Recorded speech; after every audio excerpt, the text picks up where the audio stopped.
Now, your Eyewitness weather forecast. And a pleasant Tuesday evening to everybody. I'm Meteorologist Jordan Reed, tracking some heavy rain on the way for during the day tomorrow. And as a result of that, we do have a flood watch posted for Oneida County as well as Lewis County from 7 a.m. tomorrow morning until 5 p.m. on Thursday, although most of the rain will occur during the day tomorrow. That's where we have the best chance of seeing localized flooding due to possibly as much as an inch of rain, if not more. To the south of the Mohawk Valley, there could be as much as half an inch to an inch of rain. It just depends on your location and how heavy the rain falls there. As far as the other concern that we have for not only the rainfall, but the fact that we have a lot of snowmelt out there with temperatures that'll be up into the 40s and 50s tomorrow. And most of this red area, that's where we still have 1.5 feet of snow, if not more, on the ground. We even have close to double that in Boonville already, and down toward the south, a little bit less than that. But again, you combine that with the heavy rain that we will see during the day tomorrow, and that means that we could see an additional 2 or 3 inches of water going into some of the creeks and streams, our rivers out there, both from the rain and the runoff of any snowmelt out there.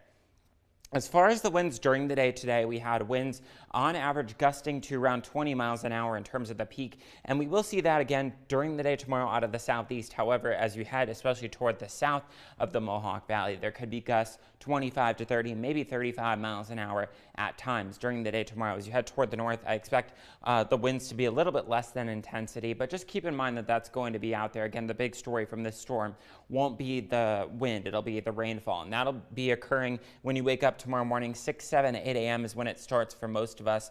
And then as we head through the afternoon, it may lighten up in intensity for a time, but then as we head toward the afternoon, you'll notice that yellow across portions of Oneida and Lewis County. That's where we expect the heaviest rainfall to occur.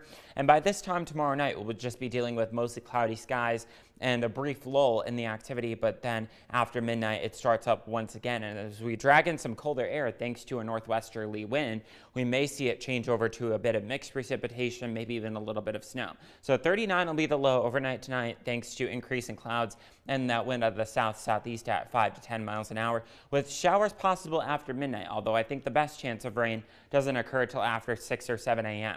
And that's when we have rain for tomorrow, locally heavy at times, with winds out of the southeast 10 to 20 miles an hour. That'll push our temperatures up into the upper 40s and low 50s out there. So this will be the warmest day that we've had in over 2 months, but we won't be able to enjoy the warmth, unfortunately, because of all that rain. It finally does come to an end on Thursday, but Thursday is cooler out there as well, with rain changing over to snow, especially toward the afternoon and evening. Thursday will be 43, and then as we drop to 24 on Thursday night, that's when it'll change over to snow.